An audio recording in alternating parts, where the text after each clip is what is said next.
শান্তির জন্য আজ বিভিন্ন ধান্দা করা হচ্ছে, বিভিন্ন জায়গায় আমরা ধর্ণা দিচ্ছি।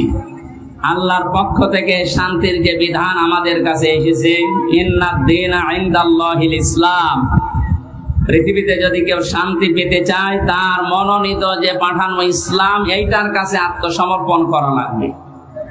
কথা বলেন না কেন? সুতরাং ওপেন ভাবে বলছি, দেশে যদি শান্তি, সর্বাত্মক ভাবে আমরা শান্তি, শাস্তি, নিরাপত্তা চাই, ইসলামের বিকল্প কিচ্ছু নেই। যত তন্ত্র মন্ত্র, যত বাদ আছে সব আমাদের 53 বছরে দেখা হয়ে গেছে। কথা বলেন না কেন? 53 বছর বাবা চালিয়েছে, আমরা অনেকে দেখি, আমি দেখি না, মুরব্বী দেখেছি। আমাদের শহীদ প্রেসিডেন্ট জিয়াউর রহমান চালিয়েছে, আমি দেখি না, ওনারা দেখেছে। এই যে পাঁচের চাচা এরশাদ চাচা চালিয়েছে, ও আমি দেখি না, আমার 92 সালে জন্ম। আপনাদের এই জেলার ভাবি পুত্রবধূ উনি চালিয়েছে। পাশের জেলার পরের জেলা রংপুরের ভাবি ববু বলা হয় যাকে, উনি চালিয়েছে। গত বছর আমরা দেখলাম, কাঙ্ক্ষিত মানের শান্তি পেয়েছি বলেন। এখন শুধু দেখতে বাকি আছে যে কোরআন দিয়ে চললে কেমন দেখা যায়। সামনে বসা মুসলমান ভাইরা, পর্দার আড়ালের সম্মানিত মা এবং বোনেরা, প্রশাসনের ভাইরা, প্রাণ প্রিয় বগুড়াবাসী, আল্লাহর দরবারে শুকরিয়া জানাচ্ছি আমাদেরকে যিনি একটা স্বাধীন দেশ দিলেন, আলহামদুলিল্লাহ। এই যে মানুষের বাক স্বাধীনতা, এটা আল্লাহ দিয়েছে। এটা যারা কেড়ে নেয় তারা জালিম। হালাতা আলাল ইনসানি হাইনুম মিনাদ দাহরি লাম ইয়াকুন সাজ্জাম মাযকুরা।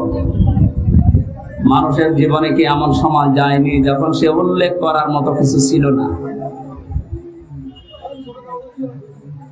ফালিয়ানজুরিল ইনসানু মিম্মা খুলিকা মিন মাইন দাফিক ইয়াখরুজু মিন বাইনিস সুলবি ওয়াত তারাইব। আল্লাহ তাআলা বলেন, মানুষ যেন তাকায় তার জন্মের দিকে, কে দিয়ে আমি তাকে বানালাম। বাবার স্ফলিঙ্গ দিয়ে দ্রুত গতিতে বের হয়ে যায় নাপাক পানিটা মায়ের রেহেমের ভেতরে জমা হয়। এখান থেকে নতফা, এরপরে মদগা, এরপরে আলাক, এভাবে আস্তে আস্তে আমি তাকে একটা বডি স্ট্রাকচার দান করি। শুধু এতটুকুই শেষ করিনি, খালাকাল ইনসান আল্লামাহুল বায়ান। মানুষ আমি বানিয়েছি আর কথা বলার যোগ্যতা আমি দিয়েছি। আল্লাহু আখরাজাকুম মিন বুতুনি উম্মাহাতিকুম লা তা'লামুনা শাইআ। আস্তে করে মায়ের পেট থেকে ওকে বের করে নিয়ে আসার পরে এমন অবস্থা ছিল যখন সে কিছু জানতো না। ওয়াজআলা লাকুমুস সামআ ওয়াল আবসারা ওয়াল আফইদা ইলা আখিরি আয়াত। শ্রবণ শক্তি দিয়ে, দর্শন শক্তি দিয়ে, বাক শক্তি, এই যে কথা বলার শক্তি দিয়ে পরিপূর্ণরূপে আমি আস্তে আস্তে তাকে দুনিয়ার ভেতরে বড় করি। আমরা উল্লেখ করার মতো কিছু ছিলাম না, সেখান থেকে এখন আমি হামজা, কথা বলতে পারছি। এই কথা বলার যে যোগ্যতা দিয়েছেন তিনি আমাদের মালিক, আমাদের রব আল্লাহ। বলেন তো কে? তাহলে এই যে বাক শক্তি, কথা বলার যোগ্যতা আল্লাহ দিয়েছেন, এটা যারা 15.5 বছর কেড়ে নিয়েছিলেন, আমি বগুড়াতে বহুবার এসেছি, আমাদের কথা বলতে দেননি। আজকে আসেন তো সেই মানুষগুলো দেখি, মাইক কেড়ে নেন তো। মায়ের দুধ খেয়েছেন, আমি দেখছি, আসেন মাইক কেড়ে নিয়েছি। যারা আলেমদের এই 15.5 বছর মাইক কেড়ে নিয়েছেন, কোরআনের কথা বলতে দেননি, আপনি মুসলমান নাম করলেও আপনি কাফের, কারণ ওটা কাফেরদের চরিত্র। কোরআন মানুষকে শুনতে না দেওয়া, এটা কাদের চরিত্র? আল্লাযীনা কাফারু লা তাসমাউ লিহাযাল কুরআন আলগাউ ফীহি লাআল্লাকুম তাগলিবুন। আল্লাহ তাআলা 1500 বছর আগে কাফেরদের চরিত্র দিয়েছেন। আবু জেহেল সংসদে পর্যন্ত আইন পাশ করেছিল, সব চলতে দাও, কোরআনের আলোচনা যেন মোহাম্মদ করতে না পারে, সেখানে করবে বাধা দাও। এটা আলগাও দিয়েছেন আল্লাহ। হট্টগোল বাঁধাও, ঢোল ডুগি তবলা বাজাও, পরিবেশ নষ্ট করে দাও, মানুষ যেন কোরআনের আলোচনা শুনতে না পারে। আলগাউ ফীহি লাআল্লাকুম তাগলিবুন।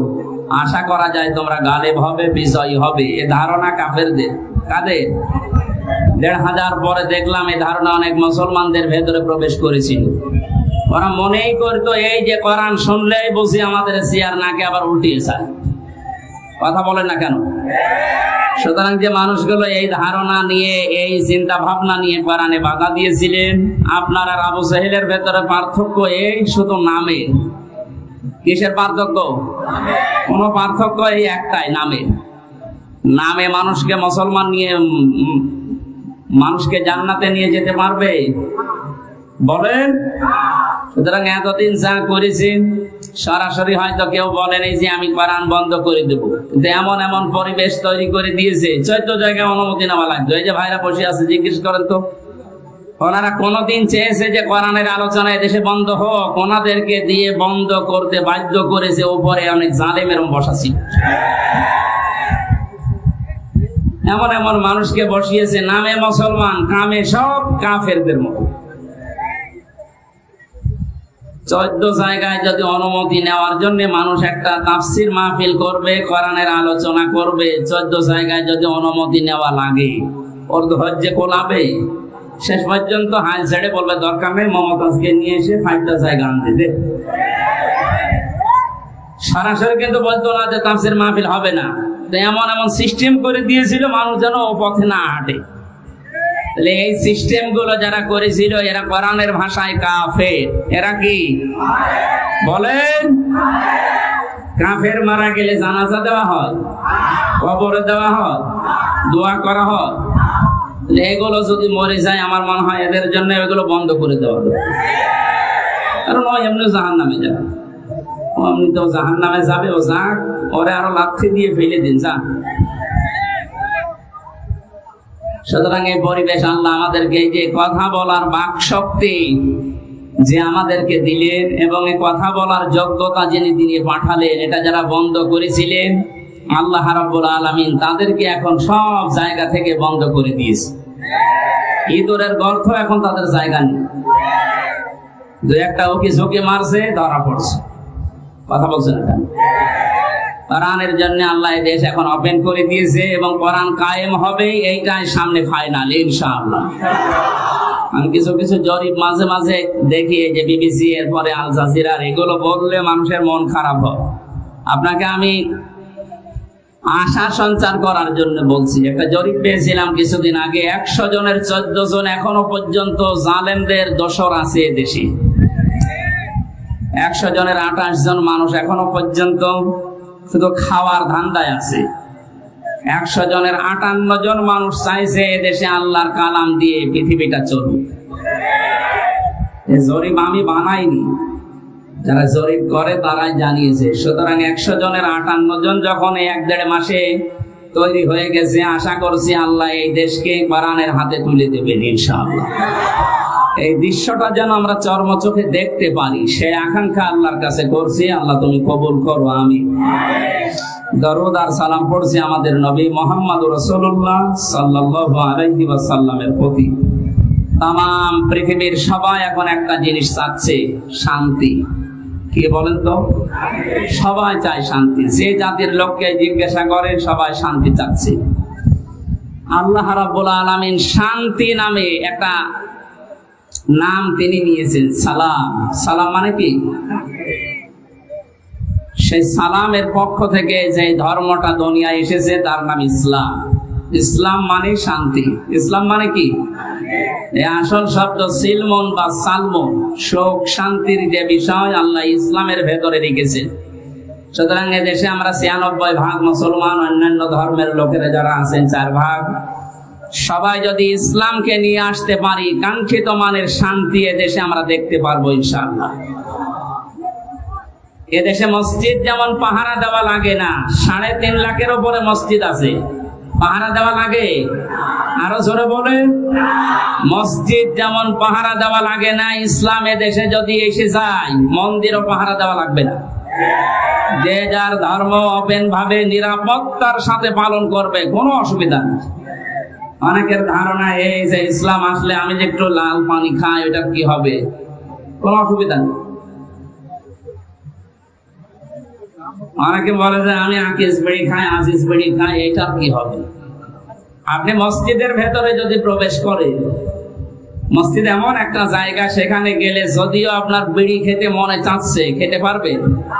যদিও ডাল বাবা খেতে মনে চাচ্ছে, ওই পরিবেশে খেতে পারবেন? কারণ আপনার বিবেকে বাধা দেবে, কারণ ওই পরিবেশে ওইটা চলে না। কথা বলে না কেন? ওই জায়গাতে বিধান চলে কার? এই জন্য ওখানে প্রবেশ করলেই বলা লাগে আল্লাহুম্মা আফতাহ লি আবওয়াবা রাহমাতিক, হে আল্লাহ তোমার রহমতের যত দরজা, বাবের বহুবচন আবওয়াব বলা হয়, সব খুলে দাও। কারণ পুরা পরিবেশটাই রহমত দিয়ে বেষ্টিত। করেছেন কে? ওখানে আল্লাহর বিধান চলার কারণে যদি পুরা এরিয়া আল্লাহ রহমত দিয়ে ভরপুর করে দেয়, এই 56,000 বর্গ মাইলে ওই আল্লাহর বিধান যদি কায়েম হয়, 100% আমরা বিশ্বাস করতে পারি 56,000 বর্গ মাইল মসজিদের মতো নিরাপদ হয়ে যাবে। এরকম জায়গায় আপনার আর লাল পানি খেতে মনে চাইবে না। কথা বলেন না কেন? এক লোক ওয়াজ শোনার পরে বলেছিল, জান্নাতে নাকি সব পাওয়া যায়, ওয়ালাকুম ফিহা মা তাশতাহি আনফুসুকুম ওয়ালাকুম ফিহা মা তাদউন। মনের ভেতরে কামনা বাসনা যা আছে সব নাকি পাওয়া যায়। যে বিড়ি পাওয়া যাবে, হ্যাঁ বিড়িও পাওয়া যাবে, কিন্তু বিড়ি খাওয়ার মতো মন আপনার থাকবে না। ও নাপাক জিনিস খাওয়ার মতো মন আপনার তৈরি হবে না। জাহান্নামের যে 7টা খাবারের কথা আছে, তার প্রথম নাম্বার খাবার হচ্ছে আগুন। নাম কি? বলেন বলেন। বিড়ি যেটা দিয়ে খায় ওটার নাম কি? আপনি কি জাহান্নামের খাবার খেতে পারেন? আমার মনে হয় বগুড়াতে বিড়ি খাওয়া লোক, সিগারেট খাওয়া লোক নেই নাকি? যদি থাকেন আপনি এই বদ অভ্যাস ছেড়ে দিন। দেবেন তো? কারা বিড়ি সিগারেট ছেড়ে দেবেন দেখে হাত তোলেন তো। ও আপনার এই এলাকায় আছে, আস্তে আস্তে ছেড়ে দেবেন ইনশাআল্লাহ। আমরা বলছিলাম আল্লাহ পাক এই শান্তির যে ধর্ম দিয়েছেন, এখানে কিচ্ছু দেওয়া যাবে, যা দেবেন মোনাজাতের পরে।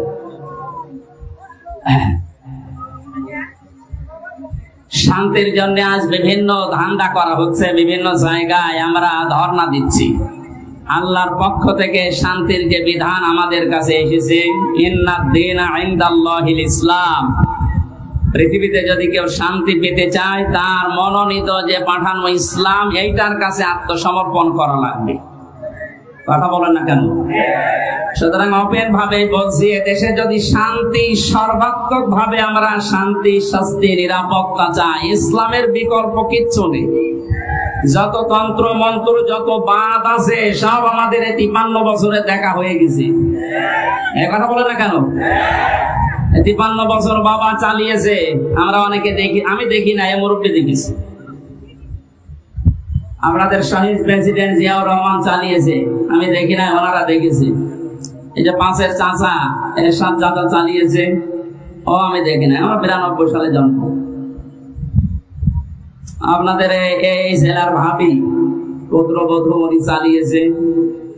পাশের জেলার পরের জেলা রংপুরের ভাবি, ববু বলা হয় যাকে, উনি চালিয়েছে। গত বছর আমরা দেখলাম, কাঙ্ক্ষিত মানের শান্তি পেয়েছি বলেন। এখন শুধু দেখতে বাকি আছে যে কোরআন দিয়ে চললে কেমন দেখা যায়। চাঁদ দেখি লিল্লাহে তাকবীর, আন্দাজ হাত তুলেন না, এটা কিন্তু সাক্ষী দেওয়া, এটার পক্ষে থাকা লাগবে, যেটা আমরা দেখতে চাই যে আসলে এটা দিয়ে চললে কেমন দেখা যায়। মক্কা মদিনায় আমি ছিলাম, আমি দেখেছি ওখানে 100 ভাগ এটা চলে না, 70 ভাগ আছে, তাই যে শান্তি পাওয়া যায়। এখানে যদি 100 ভাগ কায়েম হয়ে যায়, বাংলাদেশটা মিনি জান্নাত হয়ে যাবে। আরো জোরে বলেন। বাংলাদেশে জেনারেল যে দলগুলো আছে তাদেরকে বলছি, আমি আপনাদেরকে বাঁচাতে চাই, কারণ কোরআনের চোখ আপনার মুখে নেই, চোখে নেই, এই জন্য আপনি হয়তো অন্য কিছু দেখেন।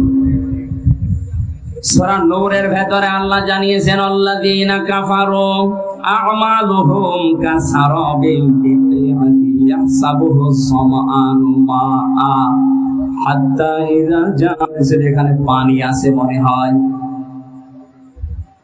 মরুভূমির ভেতরে যখন সূর্যের তীব্র দাহ শুরু হয়ে যায়, এই যে বিশ্ব রোডগুলোতে আপনি দেখবেন, ঢাকা বগুড়া যে মহাসড়ক আছে, দূর থেকে গাড়ি চালিয়ে দুপুর বেলা দেখতে মনে হয় যে পানি আছে সামনে, মনে হয় পিচ গরম হওয়ার পরে পানির মতো টলমল করে, কাছে যাওয়ার পরে দেখা যায় না পানি নেই।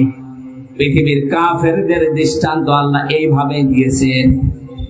আল্লাহর পাঠানো ইসলাম বাদ দিয়ে যত তন্ত্র মন্ত্র, যত ইসম, যত বাদ আছে, আমি নাম নিলাম না, সে যে বাদই হোক, সমাজবাদ বলেন, জাতীয়তাবাদ বলেন, ধর্ম নিরপেক্ষবাদ বলেন, যত বাদ আছে, তন্ত্র মন্ত্র আছে, এসব গুলোকে মানুষ মনে করে এর ভেতরে শান্তি আছে।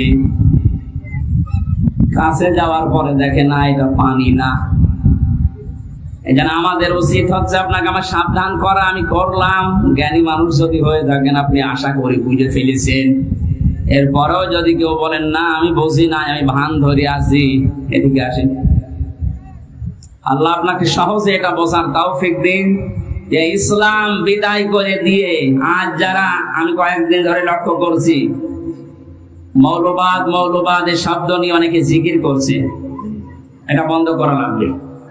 মুসলমানদেরকে মৌলবাদ বলা যাবে না এই দেশে।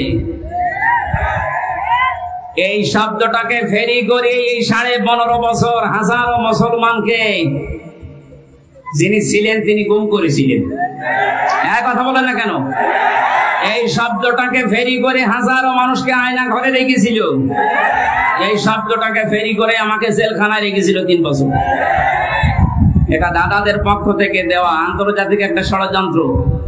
এখানে যারা পা দিচ্ছেন আপনি ওই জালেমদের মতো মাজা ভাঙবে। সুতরাং এই শব্দ যেন কোনো মুসলমানের আগে পরে লাগানো না হয়, যেন আমরা মৌলবাদ চাই না। আপনি কি চান? মৌল শব্দ এসেছে মূল থেকে। মূল মানে এ পৃথিবীর মূল আমার আল্লাহ। এক কথা বলেন না কেন? মূল হচ্ছে নবীজি। আল্লাহ নবী যদি না থাকে এতে থাকবে কি? সুতরাং এই পৃথিবীতে মৌলবাদ, এটাকে যদি কেউ গালি দেয় সে যেন সরাসরি আল্লাহকে গালি দেয়। গালি হিসাবে এটা ব্যবহার করা না। এই ফেরি আর করা যাবে না। আপনি ষড়যন্ত্রে পা দিয়ে আবার না জানি কোন বিপদ ডেকে আনতে চাচ্ছেন। বুঝে হোক না বুঝে হোক, এটা যদি কেউ করে থাকে এই শব্দ যেন আর কারো মুখে আমরা না শুনি। কথা বুঝতেছে? গত 2 দিন দেখতে পাচ্ছি দিল্লি থেকে বিশ্বনবী মোহাম্মদ রাসূলুল্লাহ এবং তার জামাই হযরতে আলীকে নিয়ে ব্যঙ্গাত্মক করে কার্টুন ছাপিয়েছে, অপমান করছে।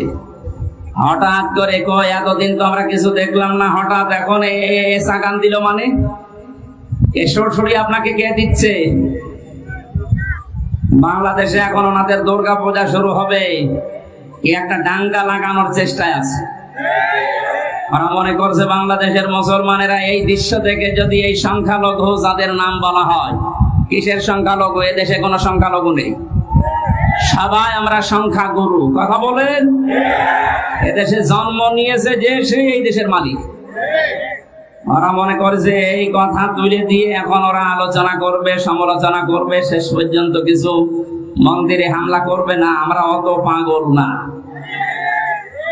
এদেশে যারা মুসলিম সত্যিকার অর্থে, তারা মন্দির ভাঙা তো দূরের কথা, অন্যান্য ধর্মের দেবতাকে গালি দেওয়াও কোরআন নিষেধ করেছে। এজন্য আমরা সতর্ক থাকবো, ওদের ওই সমস্ত ফাঁদে যেন আমরা পা দিয়ে আমাদের দেশকে আবার আন্তর্জাতিক ভাবে টার্গেটে ফেলে না দেয়। অনেকে অতি উৎসাহী হয়ে ইসলাম মানি এই কথার ধান্দা নিয়ে কিছু কিছু কাজ এমন ভাবে দেখাচ্ছে, আন্তর্জাতিক মিডিয়া তো বসে নেই ষড়যন্ত্র করার জন্য। তারা কিন্তু এমন এমন কিছু কাজ করে শেষ পর্যন্ত ডক্টর মোহাম্মদ ইউনূসকে দিয়ে এই শব্দগুলো যারা ফেরি করেছিল, এই জঙ্গিবাদ মৌলবাদ, এগুলো আবার আমাদের ঘাড়ের উপরে চাপিয়ে, আমি বাকিটা বলতে পারলাম না, দুঃখিত। এই জন্য আমরা সংক্ষিপ্ত এবং আমরা সাবধান সতর্ক থাকবো ইনশাআল্লাহ। আমি ইঙ্গিত দিয়েছি, আল্লাহ যেন আমাদেরকে বোঝার তৌফিক দেন, বলেন আমিন। যারা চাচ্ছেন এদেশে ইসলাম বিদায় করে অন্য কিছু দাঁড় করিয়ে আপনি শান্তি পাবেন না, আমেরিকা শান্তিতে নেই। কে বলেছে শান্তিতে আছে? ইসলাম যেখানে নেই সেখানে মুক্তি নেই। কথা বলেন? এক দোকানদার তার কর্মচারী রেখেছিল নাম ইসলাম। নাম কি? আর একটা মেয়ে ছিল নাম শান্তি। ইসলাম আর শান্তির মাঝে মাঝে দেখা হয়, শেষ পর্যন্ত মন দেওয়া নেওয়া হয়ে গেছে। দোকানদার টের পেয়ে ডাক দিয়ে বলছে, বেটা তুমি গরিব মানুষ, আমার বাড়িতে কাজ করে খাও, আমার দোকানের কর্মচারী আর আমার মেয়ের দিকে নজর দিয়েছো, আচ্ছা করে পিটিয়েছে। ইসলাম মনে মনে ভাবতেছে, মালিক আমার মেয়ের সাথে মিল করার কারণে আমারে মারধর করলে এই শান্তি কতদিন তোমার বাড়ি থাকে আমি না দেখে দম নেব না। স্টেশনে বাবুরা এসে কল দিয়েছে, শান্তি তুমি কোথায়? বলছে বাড়িতে। সাজগজ করে চলে আসো, আজকে পালানো লাগবে। ইসলামের কথা মতো শান্তি সব কিছু নিয়ে পালিয়েছে। সকালবেলা এই লোকটা রাস্তায় দৌড়াচ্ছে আর এলাকার মানুষকে বলছে, আমার শান্তি গেল কোথায়? লোকজন বলছে, শান্তি গেল কোথায় মানে? যে আমার মেয়ে শান্তিকে আমি খুঁজে পাচ্ছি না। লোকজন ডাক দিয়ে বলে, বেটা তোমার দোকানে সে কর্মচারী ইসলাম কোথায়? ওকে তো আমি মারধর দিয়ে বের করে দিয়েছি। মানুষজন বলে, তুমি কি মাথা খারাপ না পাগল? ইসলাম মারধর ধরে বের করে দিলে এখন শান্তি তালাশ করো? ইসলাম যেখানে আছে শান্তি ওখানে আছে। এইটা আজ যারা বের করে দিতে যাচ্ছেন, এইটা বের করে দিলে আর কিছু থাকবে না। কারণ এখানে ৯৬% মুসলমান। কত ভাগ? নামাজ কালাম কম পড়তে পারি, কিন্তু আল্লাহ রসুলের বিরুদ্ধে আমরা এই দেশে অন্তত ৯৬% মানুষের কেউ নেই। কথা বলে ঠিক কিনা? আল্লাহ আমাদেরকে সম্মতি দিন, বলেন আমিন। কোরআনে কারীম থেকে আমরা সূরা আনআমের ৮০, ৮১, ৮২ এই আয়াতগুলো তেলাওয়াত করেছি। আমি এত লম্বা কথা কোনো জায়গায় বলি না, বেশি হয়ে গেছে আজকে। সংক্ষেপ করছি আলোচনাটা, শুধু শিক্ষাগুলো নিয়ে আসার জন্য। খুব খেয়াল করে শুনবেন।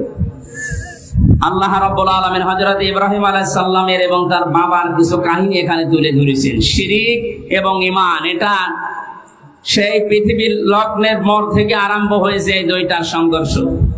কোন মানুষ যদি শান্তি, স্বস্তি, নিরাপত্তা চায়, সে যেন তার বিশ্বাসের সাথে অন্য কিছুকে যোগ না করে।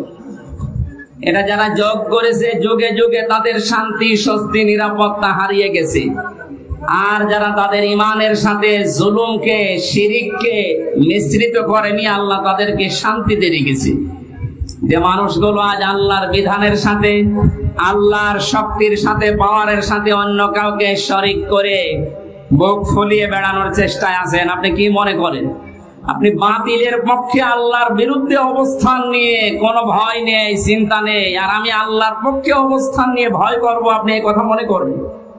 আল্লাহ ওইটা আমাদেরকে শুনিয়েছেন। রব্বুল আলামিন বলেন, কাইফা আখাফু মা আশরাকতুম ওয়া লা তাখাফুনা আন্নাকুম আশরাকতুম বিল্লাহি মা লাম ইউনাজ্জিল বিহি আলাইকুম সুলতানা। ১৫০০ বছর আগে আয়াতটা নাযিল হয়েছে। আমি আয়াতের তাফসীর যখন পড়ি, আমার মনে হয় বাংলাদেশ দেখে আল্লাহ এই মাত্র নাযিল করেছে। এদেশে বহু মানুষ আজ ইসলামপন্থী যারা, এদের কথাগুলো তারাও বোঝে, তারাও দেখে এদের কাজ কারবার। দেখার পরে মানুষগুলো না দেখার মনে হয় ভান করে থাকে। এরা চায় আল্লাহর একাত্মবাদ, আল্লাহর ওয়াহদানিয়াতকে দেশে প্রতিষ্ঠা করতে। আর মানুষগুলো আল্লাহর বিপক্ষে অবস্থান নিয়ে, আল্লাহর আইনের বিপক্ষে নতুন আইন তৈরি করে শিরক করে আর মুখ ফোলাতে। আল্লাহ তাআলা নবীজিকে দিয়ে বলাচ্ছেন, হে নবী আপনি এই কথাটা মানুষকে জানান, কাইফা আখাফু, কেমন করে আমি ভয় করি, মা আশরাকতুম, যা তোমরা শরীক করো, ওয়ালা তাখাফুনা আন্নাকুম আশরাকতুম বিল্লাহ, তোমরা আল্লাহর সাথে শরীক করে তার সাথে অংশীদার স্থাপন করে ভয় করো না। আর আমরা আল্লাহর একত্ববাদ এই দুনিয়ায় প্রতিষ্ঠা করতে গিয়ে ভয় পাবো কোন কারণে? তোমাদের পক্ষে কোনো দলিল নেই, সব মন গড়া কথা। আর আমি যেটা করতে চাই এটার পক্ষে আমার আল্লাহর পক্ষ থেকে দলিল আছে। শান্তি, স্বস্তি, নিরাপত্তা এইটা দেওয়ার একচ্ছত্র মালিকানা দুনিয়ার কেউ না। কার বলে তো? ফাইজুল ফারিকাইন হাক্কু বিল আমনি, এই দুই দলের ভেতরে নিরাপত্তা পাওয়ার জন্য সবচাইতে বেশি হকদার কারা? ইন কুনতুম তাআলামুন, যদি তোমাদের জানা থাকে বলো দেখি। প্রশ্ন ছুড়ে দিয়ে আল্লাহ নিজেই জবাব দিচ্ছেন, আল্লাযীনা আমানু ওয়া লাম ইয়ালবিসু ঈমানাহুম বিযুলমিন উলাইকা লাহুমুল আমনু ওয়া হুম মুহতাদুন। এই পৃথিবীতে শান্তি, স্বস্তি, নিরাপত্তা, এই শব্দটা তাফসিরে বারবার আমি লেখা পেয়েছি, এজন্য উচ্চারণ করছি। তাম দুনিয়ার মানুষ কিন্তু এইটাই চায় যে আমি শান্তিতে থাকতে চাই, আমি স্বস্তি চাই, আমি নিরাপত্তা চাই। আল্লাহ বলেন এটা আমি শুধুমাত্র নির্ধারিত করে দিলাম তাদের জন্য যারা দুনিয়ায় ঈমান আনে। জোরে বলেন সুবহানাল্লাহ। প্রশ্ন আসতে পারে, আমার তো ঈমান আছে, তারপর আমি শান্তি পাই না কেন? না, ঈমান যদি কেউ আনে, পরবর্তী শব্দ হচ্ছে ওয়ালাম ইয়ালবিসু ঈমানাহুম বিযুলমিন, সেই লোকটা যেন তার ঈমানকে জুলুমের সাথে মিশ্রণ না করে। আজ এই 15.5 বছরের দিকে আমরা তাকিয়ে দেখছি, অনেক উন্নয়ন আমাদের জন্মযোগে দেখানোর চেষ্টা চালানো হয়েছে। যে মানুষগুলো ঈমানের সাথে জুলুমকে, শিরককে মিশ্রিত করার কারণে আল্লাহ শান্তি, স্বস্তি, নিরাপত্তা সব উঠিয়ে দিয়েছে। আমার কথার অর্থ বোঝেন? সুতরাং আমাদের ঈমান আছে, তখন আমরা শান্তি পাবো। যে সময় আমাদের ঈমানের সাথে নিরাপত্তা, স্বস্তি ফিরে আসবে, ওই সময় আমাদের ঈমানের সাথে যখন জুলুম মিশ্রিত না হবে। 15.5 বছরে যে প্রকার জুলুম হয়েছিল তার একটু বাস্তব উদাহরণে আয়না ঘরটা। দুনিয়ার আমি কিচ্ছু বাদ, সবকিছু বাদ দিয়ে দিলাম, শুধু এতটুকু যদি আপনার বিবেক থাকে, ভাবেন তো একটা মানুষকে 1 দিন 2 দিন 5 দিন না, জীবিত মানুষকে 8 বছর মাটির নিচে 3.5 হাত ঘরের ভেতরে, কোনো আলো বাতাস, কোনো শব্দ নেই সেখানে। আমি নিজেও 10 দিন ছিলাম। 8টা বছর মানুষকে ওখানে রেখে দিয়েছে, যার ইশারায় যে মানুষগুলোর সাথে জড়িত। মাঝে মাঝেই ভাবতাম, আল্লাহ যারা আমাদেরকে পাহারা দিয়ে গেল, এরা বাড়িতে যে ঘুমায় কি করে? এত বড় ভয়ঙ্কর, এত বড় কঠিন জায়গায় ওরা তো দেখে গেল, পাহারা দিয়ে গেল। আমার সাথে একজন ছিল জেলখানায়, মুফতি ফখরুল ইসলাম। উনি আমার মাঝে মাঝে বলতো, হামজা ভাই, আমরা যখন এই আয়না ঘরে নিয়ে যাই, এই পায়ের ভেতর দিয়ে আমার হাত লাগিয়েছে, পায়ের ভেতর দিয়ে হাত লাগিয়ে সামনে যে লোহার রড দেওয়া ছিল, এই খাঁচা, লোহার এই খাঁচার সাথে হাত দিয়ে সামনে আমার তালা লাগিয়ে দিয়েছে। 1টা 2টা দিন না, 3 মাস একাধারে এইভাবে রেখেছে। তাও 24 ঘন্টা শুধু 1.5 মিনিট 2 মিনিট সময় দিত টয়লেট করার। খাবার যা দিত, মাঝে মাঝে মনে হচ্ছে খাবার কেউ মাখিয়ে দিয়েছে।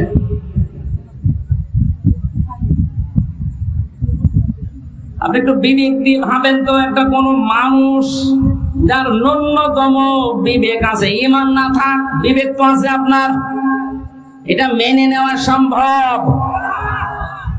আপনি দাবি করছেন আমার ঈমান আছে, আমি তো শান্তি, স্বস্তি, নিরাপত্তা পাই না। আরে ভাই, আপনার ঈমানের সাথে তো জুলুম মিশ্রিত। এখানে জুলুমের অর্থ তাফসিরে এসেছে জুলুম আই শিরিক।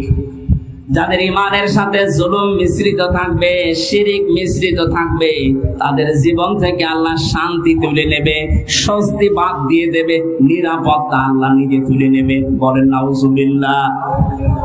এই জুলুমের যখন একেবারে শেষ হয়ে যায়, তখন আল্লাহ পাক ধরেন। কালকে একটা আয়াত পেয়েছিলাম কোরআনে কারিমে, আমি এর আগেও পড়েছি, কিন্তু আগস্টের 5 তারিখের সাথে দেখলাম আয়াতটা 100 ভাগ মিলে গেছে। সূরা আনআমের 44 নম্বর আয়াতটা, ফালাম্মা নাসু মা যুক্কিরু বিহি ফাতাহনা আলাইহিম আবওয়াবা কুল্লি শাইইন। আল্লাহ পাক বলেন, যখন এই মানুষগুলো আমার বিধান, আমার আইন, আমার কানুন তাদের কাছে যাবার পরে আস্তে আস্তে ভুলে গেল, তাদের শান্তির, তাদের ক্ষমতা, তাদের যে বাহনগুলো, এগুলো আমি আল্লাহ আরো বাড়িয়ে দিলাম। লাফাতাহনা, আমি আল্লাহ খুলে দিলাম। ফাতাহনা আবওয়াবা কুল্লা শাইইন হাত্তা ইযা ফারিহু বিমা উতু। আমার এই নিয়ামত পাওয়ার পরে মানুষগুলো আরো বেশি আনন্দিত, এত আনন্দিত হয়েছিল যে পেছনের কোনো কথা তাদের আর মনে ছিল না। আয়াতটা নাযিল হয়েছে ১৫০০ বছর আগে, অথচ ১৫.৫ বছরের সাথে মিলালে আমার মনে হচ্ছে মিলে যাচ্ছে। ২০০৬ সালে এই অক্টোবরের ২৮ তারিখে যারা পিটিয়ে মানুষ হত্যা করে ড্যান্স দিয়েছিল লাশের উপরে, এটা দেখার পরে ওই সময় আমি চিন্তা করেছিলাম, আল্লাহ এরাও মানুষ? আমার মনে হয় না। কোন জায়গা থেকে যেন একবার তাফসীর মাহফিল শেষ করে বাড়ি যাচ্ছিলাম, বাসের পেছনে ছিলাম বসা, ড্রাইভারের মাঝখানে দেখলাম রাস্তায় একটা কুকুর পড়ে আছে মরি।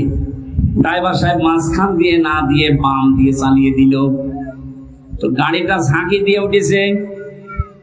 ড্রাইভারকে বললাম, ভাই আপনি এমন করলেন কেন? ড্রাইভার আমারে বলে, হুজুর আপনি দেখতে পাচ্ছেন না যে একটা কুকুর মরে পড়ে আছে?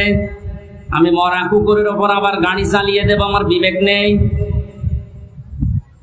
আমি বললাম, ভাই তো মরা কুকুর, ও মরে গেছে, ওকে মারলে কি আর না মারলে কি? ড্রাইভার আমার দিকে ঘুরে বলছে, হুজুর আপনি কি আসলে হুজুর? আপনি কেমন হুজুর? আপনি দেখছেন একটা জিনিস মরে গেছে, আমি ডবল করে আবার মারবো? আমার বিবেক নেই? আর গায়ে থাবা দিয়ে বললাম, এই কথাটা শোনার জন্য আমি ছিলাম। একটা মরা জিনিস ডবল করে মারা যায় না, আপনার বিবেকে এটা সায় দিচ্ছে। অথচ বাস্তবতায় দেখেন, এই দেশে অনেক মানুষকে আমরা দেখেছি জীবিত মানুষ পিটিয়ে মারার পরে লাশের উপরে ড্যান্স দিচ্ছে। আপনার মতো বিবেকও তাদের নেই। আপনি একটা কুকুর, কেউ মরা কুকুর আবার ডবল করে মারতে চান না, আর ওরা জীবিত মানুষকে হত্যা করে লাশের উপরে ড্যান্স দেয়। ওরা কোন মানুষ? এটা দেখার পরে ভেবেছিলাম, না আল্লাহ এরকম এত বড় নৃশংস কাজ যারা করতে পারে তাদেরকে আল্লাহ দুনিয়ায় কোনোদিন শান্তি দেবে না। ক্ষমতা পাওয়ার তাদের হাতে আল্লাহ দেওয়া সম্ভব না, কিন্তু দেখলাম না, ঠিক ২ বছর পর আল্লাহ তাদেরকে ৯ সালে দিয়েছে। কথা বলেন না? দিল ৯ বছর, ৫ বছর পরে মনে করলাম ১৩ সালে যা কেমন হয় পড়ে যাবে, তো না। ১৩ সালের পরে দেখি না ১৮ সালে আবার আল্লাহ ওদেরকে দিয়েছে। ১৮ সালের পরে মনে করলাম না, আর টেকা সম্ভব না। শেষ পর্যন্ত দেখলাম ২৪ সালে আবার আল্লাহ ওদেরকে দিয়েছে। কথা বলছেন এখন? আল্লাহ রাব্বুল আলামিন বলেন, মানুষ যখন আমার বিধান ভুলে গিয়ে তাদের মন মতো কাজ করতে গিয়ে জুলুমের একেবারে সর্বশেষ সীমা পার হয়ে যায়, ফাআখাযনাহুম বাগতাতান, আমি হঠাৎ করে তাদেরকে এমন ভাবে পাকড়াও করি তারা দিশেহারা হয়ে যায়। ১৫০০ বছর পরে ২০২৪ সালের ৫ আগস্টের দিকে তাকান, ১০০ ভাগ একটা মিলে যাচ্ছে। কোন স্মরণ ছিল আল্লাহর কথা? যার ন্যূনতম স্মরণ থাকবে আল্লাহর ভাষা যে আমাকে কিন্তু জবাব দেওয়া লাগবে, সে কোনদিন আয়না ঘরের দায়িত্ব পালন করে সে খাবার খেতে পারে না। জেলখানায় আমাদের সাথে দায়িত্ব যারা পালন করেছে তারাও যে বাইরে যে খাবার খেত কি করে, আমার বিশ্বাস হয় না। আলেমদের সাথে যা আচরণ করতো ভেতরে, অন্য মানুষের কথা তো বাদই দিলাম। আল্লাহর আয়াতগুলো, আল্লাহর বিধানগুলো পুরাটা ভুলে গিয়েছিল। ইন্নামা নুমলি লাহুম লিয়াজদাদু ইসমা, মানুষের পাপের বোঝা যখন পরিপূর্ণ হয়ে যায়, ওয়ালাহুম আযাবুম মুহিন, তখন আল্লাহ অপমানজনক শাস্তি তার উপর ফেলে দেয়। এত অপমান আল্লাহ পৃথিবীর ইতিহাসে কাউকে করেছে বলে আমার মনে হয় না যে অপমান করেছে কালামানিককে। কলার পাতায় শুয়েছে, বিসি উড়ে গেছে। আমার তো 1500 বছরের ইতিহাস আমি যতটুকু পড়ি, কাউকে এত বড় অপমান করেছে বলে আমার মনে হয় না। এর সাথে আল্লাহ কি করবে? 3 বছর জেল খাটা সহ, আয়না ঘরে 10 দিন থাকা সহ, যত কষ্ট এই 15.5 বছরে পেয়েছি, একদিনে আমার মন শান্ত হয়ে গেছে যখন দেখেছি কালামানিকে বিচুরি গেছে। আমার আর কিচ্ছু চাওয়ার নেই, আল্লাহর কাছে সব চাওয়া শেষ। আয়াতের পরবর্তী শব্দ হচ্ছে, ওরা যখন হতাশ হয়ে পড়ে, আকস্মিক ভাবে আল্লাহ ধরেন। আল্লাহ সময়ও দেননি, এমন ভাবে ধরেছে দুপুরের খাবার খাওয়ার সময়ও পাইনি। এই কথা বলেন না কেন? আমি আল্লাহ নিজে জালেমদের শিকড় কেটে দেই। আল্লাহ কেটে দিয়েছে, এর বাস্তব প্রমাণ এই বাংলাদেশ। কোন জালেমের এখন ক্ষমতা আছে মাথা চাড়া দিয়ে ওঠা?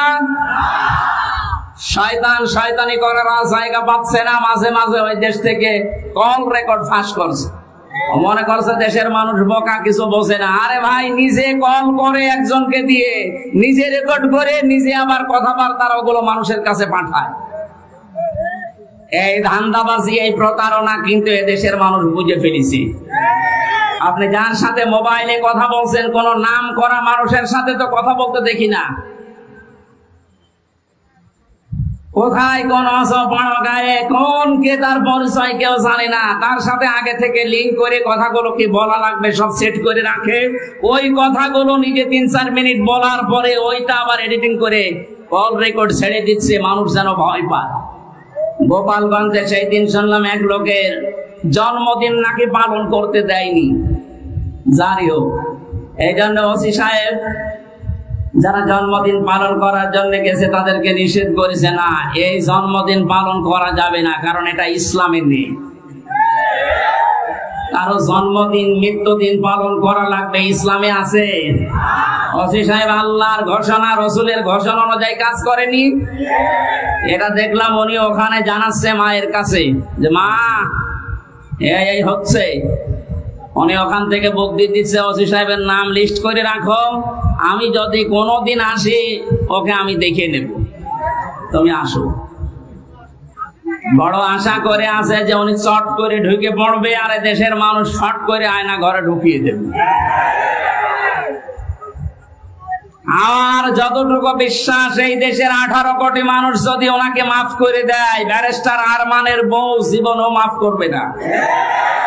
আমার ওই ছোট মেয়ে ফারিহা জান্নাত মাফ করবে না। কোন অপরাধ ছিল? আমার তো কয়েকদিন আগে দেখলাম মামলাগুলো সব খালাস করে দিয়েছে। তার মানে বিচারক কর্তৃক, আদালত কর্তৃক প্রমাণিত যে আমার কোনো দোষ নেই, যে মামলা দিয়েছিল আমি নির্দোষ। আমি চাই এই দেশে যে মানুষগুলোকে দিয়ে জুলুম করানো হয়েছে, মামলার আয়ু থেকে শুরু করে একেবারে ওই পালানো পর্যন্ত, যারাই জড়িত ছিল, এ দেশের 1 লাখের উপরে মানুষ এখন জেলখানায়। তার 100 জনের 70 জনই কিছু জানে না, আন্দাজে জেল খাটতেছে। যারা 2 বছর, 5 বছর, 10 বছর পরে নিরপরাধ প্রমাণ হয় যে কোনো দোষ নেই, তখন ছেড়ে দেওয়া লাগে। সুতরাং এই মানুষগুলো আমি চাই, যারা এই জুলুমের সাথে জড়িত, একটা মানুষকে জেলে দিলে তার পরিবারের সব ধ্বংস হয়ে যায়। আমার 2টা মেয়ের খোঁজ 3 বছরে কে নিয়েছে? আমার ম্যাডামের, আমার মা বাবার। প্রত্যেক মাসে মাসে তো মামলা তুলতে আছে, 33 বারের উপরে আমার মামলা তুলেছে, তো জামিন দেয়নি। অথচ সেই বিচারক এই কয়েকদিন আগে পুরাটা খালাস করে দিয়েছে। মামলাটা হাতে নিয়ে আমার সামনে তো চেয়েছিলাম আমি, আমারে বলছে যে এ কি বিচার করবে, এর ভেতরে কোনো মাল নেই, যা। আমি বলতেও গেলাম যে স্যার, মাননীয় আদালত, এই মামলা তো 3 বছর আপনার হাতে ছিল, তখন তো বলেননি, এখন বলছেন কোনো মাল নেই, কি দেখে বিচার করব? সব ফেলে দিলেন। এই 3 বছর আগে যদি এরকম টান মেরে ফেলে দিতেন, তাহলে তো আমার 3 বছর জেলে থাকা লাগে না। এইটাই বলতো যে হুজুর আমার কিছু করার নেই, উপরের নির্দেশ, হাত বাঁধা ছিল। কথা বলে না কেন? এরকম হাত বাঁধা কি শুধু ওই বিচারকের ছিল? এদেশে 1628টা চেয়ার, শুধু একটা চেয়ারের হাত খোলা ছিল, বাকি সবগুলোর ছিল হাত বাঁধা। এজন্য তাদের ইচ্ছা থাকার পরও তারা ন্যায় বিচার করতে পারেনি। কোনদিন একটা বিবেক সম্পন্ন মানুষের এই জুলুম দেখার পরে সহ্য করা সম্ভব না, কিন্তু হাত বাঁধা। ওনার হাত খুলে যাওয়ার পরে আর এক সেকেন্ডও দেরি করে নাই, সব খারিজ করে দিয়েছে।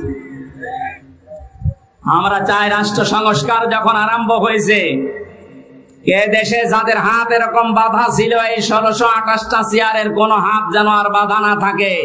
সবার হাত আমরা আবু সাইদের মতো খোলা দেখতে চাই। কথা বলেন। দায়িত্বে যারা আছে থাক, আমার কোনো আফসোস নেই, নিষেধ নেই, কিন্তু আমরা কারো হাত বাধা দেখতে চাই না।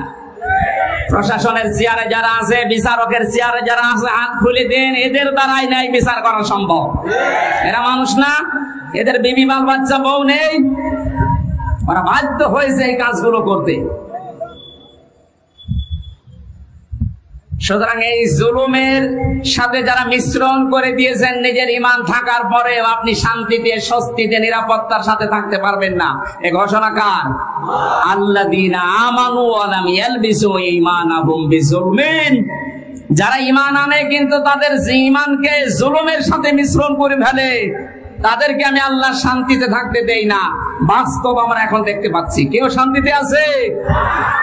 মনে করেছিল আমি আরামে থাকবো, যাদের দ্বারা আরামে থাকবে তারাই ধরিয়ে দিয়েছে।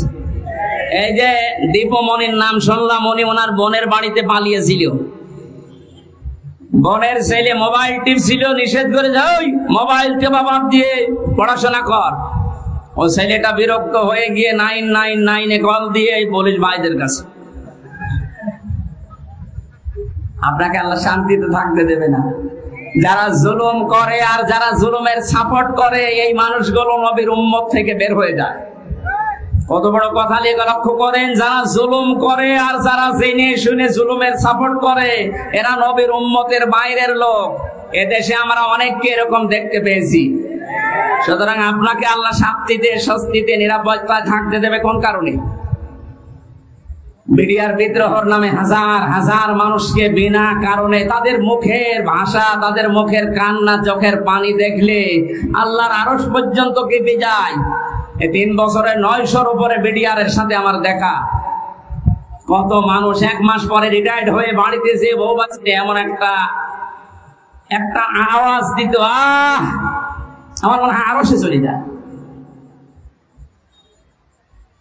60 বছর 65 বছরের এই মুরব্বী মানুষ চোখের পানি ফেলে কাঁদতো, হামজা ভাই জীবনের 1 মাস পরে রিটায়ার্ড হয়ে যেতাম, বিনা কারণে, কিচ্ছু জানি না। যদি শাস্তিও দিয়ে দিত মাত্র 7 বছর জেল হইতো, অথচ 15 বছর পড়ে আছি। কি জবাব দেবেন আপনি এই জুলুমের?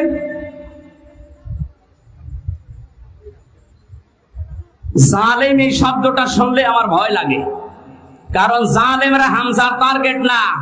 আমির জামাত ডাক্তার শফিকুর রহমান ঘোষণা দিয়েছেন আমরা মাফ করে দিলাম, কিন্তু ভিকটিম যারা জুলুমের শিকার, তারা যদি কিছু করে আমরা কিছু বলতে পারবো না, কারণ তারা এই জালেমরা আল্লাহর মামলার আসামি। 6 নম্বর পৃষ্ঠার 13 নম্বর লাইনে আছে, আমি যত তাফসীর পড়েছি বিশ্ববিদ্যালয়ে থাকাকালীন, সব মুফাসসির আয়াতের ব্যাপারে একমত। খুব ভালো করে শুনেন, ইন্নামাস সাবিলু আলাল্লাযীনা ইয়াযলিমুনান নাস।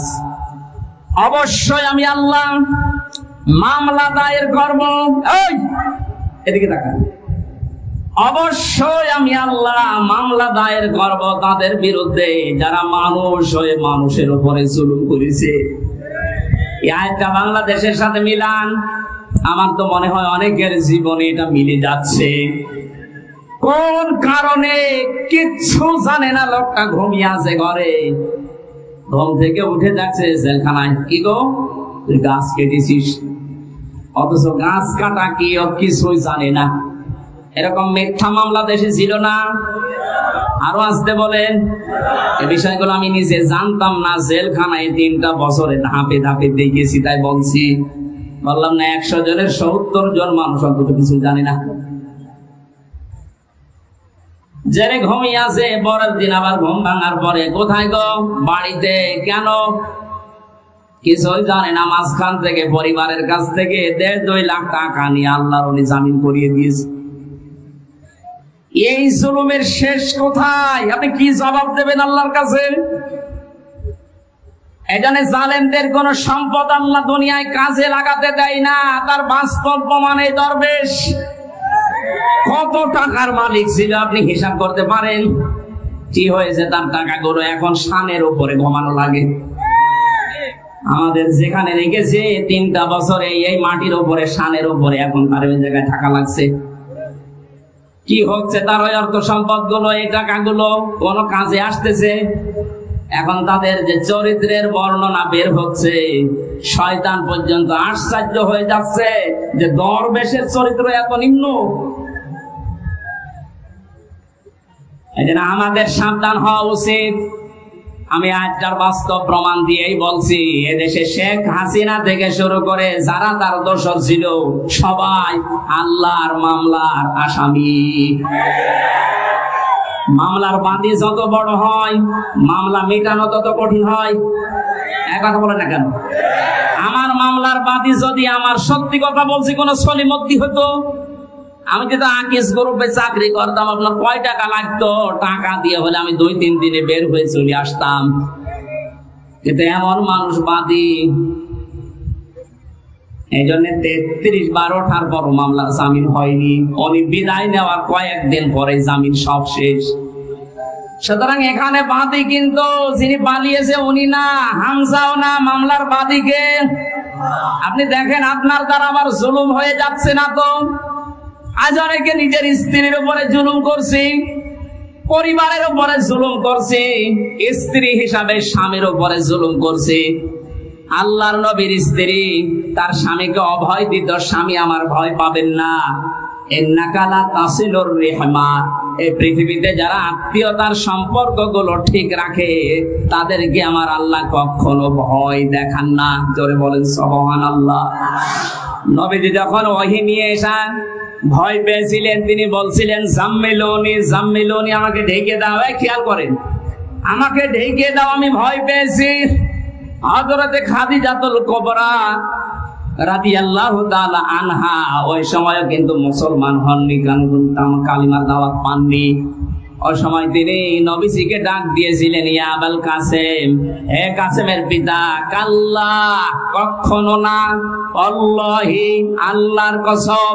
মা ইখজিকাল্লাহু আবাদান, কখনো আল্লাহ আপনাকে লাঞ্ছিত, অপমানিত, ভয় দেখাতে পারে না। সম্মানিত মা বোনেরা যারা এসেছেন তাদেরকে আবার বলছি, হযরতে খাদিজাতুল কুবরা বিশ্ব নবীকে ওই দিন 5টা বিষয় শুনিয়েছিলেন ভয় না পাওয়ার কারণ হিসাবে। আপনি আপনার স্বামীকে যদি এই কথাগুলো বলতে পারেন আর আপনার স্বামীর চরিত্রের ভেতরে যদি এগুলো দেখতে পারেন, বুঝবেন ওই স্বামী হক পথে আছে। 1 নম্বরে, যে স্বামী তার রক্তের সম্পর্কগুলো ঠিক রাখে সেই স্বামীকে দুনিয়ার কোনো ভয় পাওয়াতে পারে না। অথচ আজ লক্ষ লক্ষ পরিবারের দিকে তাকান, অধিকাংশ পরিবারে বউর কারণে স্বামী তার রক্তের সম্পর্কগুলো ঠিক রাখতে পারে না। এই কথা বলছেন? স্বামীর রক্তের সম্পর্ক ছিল তার ফুফুর সাথে, তার চাচার সাথে, তার ভাইয়ের সাথে, তার বোনের সাথে। এমন বউ পেয়েছে নামাজ পড়ে, রোজা রাখে, কালো বোরকা পরে, কিন্তু এগুলোর সাথে আমার আসল সম্পর্ক যেগুলো হক আদায় করা দরকার, এগুলো করতে গেলে ওর আর মন পাওয়া যায় না। এমন বউ দেশে নেই। আপনি নামাজ, রোজা, কালো বোরকা পড়ে জাহান্নামে যাবেন। নবীজি জানিয়েছেন, কোন স্ত্রী লোক যদি চায় যে তার স্বামীর হায়াত আরো বেড়ে যাক, তার স্বামীর মান সম্মান, টাকা পয়সা, অর্থ সম্পদ, প্রভাব প্রতিপত্তি, ক্ষমতা দুনিয়ায় বাড়তেই থাক, তাহলে সেই মহিলা যেন সব সময় তাকিদ দেয় তার স্বামীকে, স্বামী তুমি যা করো না কেন সম্পর্কগুলো রক্তের ঠিক রাখো। কিন্তু আজ হাজারো পরিবারে এরকম মহিলা পাওয়া যাচ্ছে না, অথচ নামাজ পড়ে। এক কথা বুঝতেছেন না? মা বোন যারা এসেছেন, নবীর স্ত্রীর মতো এই চরিত্র আপনাদের থাকা লাগবে, তারপরে খাদিজার সাথে জান্নাত। আপনার স্বামীকে আপনি সব সময় তাকিদ দেবেন, সাহায্য করবেন, তুমি যা করো করো। কিন্তু নিজের স্ত্রী হয়ে আমি তোমাকে বলছি, যতগুলো সম্পর্ক আছে রক্তের, আমাদের যা হয় হোক, এদের সাথে ঠিক রাখো, আল্লাহ নিজে পুষিয়ে দেবেন। সুবহানাল্লাহ বলে। 2 নম্বরে হযরতে খাদিজা বলেছিলেন, আতাহমিলুল কাল্লা, হে স্বামী, কখনো আপনাকে আল্লাহ ভয় দেখাতে পারেন না, কারণ আপনি মানুষের বোঝা হালকা করে দেন। এই শব্দটা আমি এতদিন পর্যন্ত ভালো বুঝতাম না। এখন গভীরে চিন্তা ভাবনা করে দেখছে যে এর ভেতরে এত কথা খাদিজা বলেছিলেন। হে স্বামী, আপনি মানুষের বোঝা হালকা করে দেন। এটা নবীর চরিত্র ছিল, তিনি বোঝা হালকা করে দিতেন। আর আমরা এমন উম্মত হয়ে দাঁড়িয়েছি, মানুষের বোঝা হালকা করা দূরের কথা, মানুষের বোঝা আরো বাড়িয়ে দিচ্ছি। 850 বছর আগে পালিয়েছিল লক্ষণ সেন, আর তার প্রেতাত্মা পালিয়েছে 5 আগস্টে। উনি যাওয়ার সময় বলে গিয়েছে সেনাপ্রধানকে নাকি, যে যাবার পরে এমন এমন কাজ তোমরা করবা যেন এ দেশ 2 মাসের বেশি টিকতে না পারে। এতটুকু বললেও হতো। বারবার এখন মানুষকে উনি জানাচ্ছেন যে দেশ আর 1 মাসের বেশি চলবে না, কিভাবে চলে আমি দেখব, কারণ আমি যা করে এসেছি এত ঋণে দেশের মানুষ শোধ দিতে পারবে না। এত ঋণের বোঝা আপনি রেখে গেলেন। আমার মেয়ে হয়েছে কয়েকদিন আগে, 7-8 দিন হয়ে গেল, ওর মাথার উপর এখন 1 লাখ টাকা ঋণ। আমি বানিয়ে বলছি? এদেশের প্রতিটি মানুষের মাথা পিছু ঋণ এখন 1 লাখ। ঋণের বোঝাগুলো দিয়ে গেলেন আপনি। নবীর উম্মত দাবি করেন, 14 বার নাকি হজ করেছেন। কি করেছেন আপনি? নবীর আদর্শ ছিল তিনি মানুষের বোঝা হালকা করতেন, আর সবার বোঝা আপনি দিয়ে গেলেন। আগস্টের 5 তারিখের আগে কত মানুষের পরিবার ধ্বংস করেছেন, কত মানুষের হাত নেই, পা নেই, চোখ নেই, অন্ডকোষ পর্যন্ত নেই। এই মানুষগুলো এখন পরিবারের বোঝা। এই কথা বোঝে? এই বোঝাগুলো যিনি বানিয়ে গেলেন, উনি নবীর উম্মত হতে পারেন? আরো জোরে বলেন না। নবীর উম্মত যে না, সে নবীর উম্মত না, সুপারিশ পাবে। আমাদের কাজ হবে আমরা মানুষের বোঝা হালকা করব। ডাক্তার শফিকুর রহমান এইটাই করে বেড়াচ্ছে সারা দেশে। যত মানুষ শহীদ হয়েছে, 1880 জনের তালিকা আমরা পেয়েছি। প্রত্যেক পরিবারে 2 লক্ষ করে টাকা দিয়ে আসতেছে। টাকাওয়ালা মানুষ এদেশে আর নেই। কিছুটা হলেও তো তাদের বোঝা হালকা হচ্ছে। এটা নবীর উম্মতের কাজ। কার কাজ? যারা মানুষের বোঝা হালকা করে দেয়, তাদের ভয় আল্লাহ দূর করে দেয়। এই জন্য ওনার কোনো ভয় আছে? আমার সাথে ছেলে 4 দিন ছিল, আমি দেখেছি লোকটার কোনো ভয় নেই, নির্ভয় বানিয়ে দিয়েছে আল্লাহ। ওনার তাওয়াক্কুল, ওনার ইখলাস এত উপরে। অনেকে বাইরে থেকে উল্টাপাল্টা মন্তব্য করে, আরে বেটা কাছ থেকে দেখেছি তার আমল। আমার মতো যুবক মানুষ, 33 বছর বয়স আমার, আমি 1.5 পারা 2 পারা কোরআন পড়তে গেলে নামাজে দাঁড়িয়ে পা লেগে যায়। আর ওনার এক একটা সেজদায় দেখতাম তাহাজ্জুদের নামাজে 40-45 মিনিট 1 ঘন্টা কাটিয়ে দিচ্ছে। আপনি সমালোচনা করেন বাইরে বসে বসে। সারা দেশের মানুষের ভেতর একটা মহব্বত আলাদা ভাবে আল্লাহ ওনার প্রতি তৈরি করে দিয়েছে, এমনি এমনি না। 15.5 বছর তো খেদমত করার নাম নিয়ে, তার উপর তো মানুষের মহব্বত নেই, আরো যত ঘেরা জন্মিয়েছে, কারণ মানুষের বোঝা তিনি তৈরি করে দিয়ে গেছেন এই দেশে। আর ইনি চেষ্টা করছেন মানুষের বোঝা যেন হালকা করা যায়। এক কথা বলেন না কেন? দলমত নির্বিশেষে আমাদের উচিত হবে নবীর উম্মত হিসাবে যদি দাবি করি, মানুষের বোঝা যেন আমরা হালকা করে দিতে পারি। বলেন আমিন। কত রকমের বোঝা আজ দিয়ে গেলেন। আমার তো বোঝা ছিল পরিবারে, 3টা বছর ওরা কি খেয়েছে না খেয়েছে আমি কিছুই জানি না, কারণ আমি যোগাযোগ বিচ্ছিন্ন ছিলাম। আমার ফাঁসির কন্ডেন্সেটের ভেতরে পুরাটা যোগাযোগ বিচ্ছিন্ন করে রেখে দিয়েছে, কেউ কথা বলতে পারবেন না। বাইরের মানুষগুলো বেঁচে আছে না জীবিত আছে। আমি জেলে থাকাকালীন আমার দাদা মরেছে, আমার নানা মারা গেছে, আমার নানি মারা গেছে, আমার একটা চাচাতো ভাই মরেছে। আমি কিচ্ছু জানি না, 3 বছর পরে জানলাম তোর মরে গেছে। আপনি কোন কারণে কষ্টটা দিলেন? কি অপরাধ করেছিলাম আমি? কোরআনের কথাগুলো সঠিক ভাবে তুলে ধরতাম, এইটাই আমার অপরাধ। অথচ আপনি এমন এমন মামলা আমার নামে দিয়েছে, শয়তানও বিশ্বাস করে না। এই সিরাজগঞ্জের কোন ছেলে নাকি আমার ওয়াজ শুনি সংসদ ভাঙতে গেছে তরবারি নিয়ে। আরে বেটা, তরবারি নিয়ে সংসদ ভাঙা যায়? বোম মারলে ওড়ে না। এই যে সংসদের লোক বসে আছে না, তরবারি নিয়ে ভাঙা যায়? ওই মামলা দিয়ে কে কে বলেছে বলে আমির হামজার ওয়াজ শুনে আমি উদ্বুদ্ধ হয়ে এসেছি। সেই পাগলকে দেখা হয়েছিল জেলখানা। এই আমার নাম বললি কোন কারণ? আমার বলতে বলেছে। বলেন সুবহানাল্লাহ। বেচারকে মামলার যেদিন ঢেসমেশ করে দিল ওই দিন হাসছিল। যে একটা মামলা হলো, কোন পাগল কোথায় কি করেছে, আমি যে এই কথা আপনি এই 3 বছর পরে বললেন। এটা যদি সেই প্রথম যখন মামলা উঠেছিল 7-8 দিন পরে ওই সময় বলে দিতেন যে না, এ মামলার কোনো ভিত্তি নেই, 3টা বছর আমার বাইরের জীবনে থাকা লাগতো, এই ভেতরে থাকা লাগতো না। কত রকমের বোঝা মানুষের মাথার উপরে চাপিয়ে দিচ্ছেন, আর আপনি নবীর উম্মত দাবি করছেন। আপনি শান্তি পাবেন, স্বস্তি পাবেন, নিরাপত্তা জীবনেও না। যারা মানুষের বোঝা হালকা করে দেয় আল্লাহ তাদেরকে শান্তি দেয়। সুবহানাল্লাহ বলতে পারেন নাই? আমাদের জীবন যতদিন আছে মানুষের বোঝা বাড়াবো না মানুষের বোঝা হালকা করব? যেখানে যতটুকু আছে মানুষের বোঝা হালকা করার চেষ্টা করে, আপনার জীবনের বোঝা আল্লাহ হালকা করে দেবে ইনশাআল্লাহ। হযরতে খাদিজার পরে আরো অনেকগুলো কথা বলেছিলেন। আমরা যদি এখন এই দেশে শান্তিতে বাঁচতে চাই, আমাদের যা ঈমান আছে ঈমানের সাথে যেন জুলুম মিশ্রিত না হয়, খুব সতর্ক থাকবেন। জুলুমের এখানে অর্থ হচ্ছে শিরিক।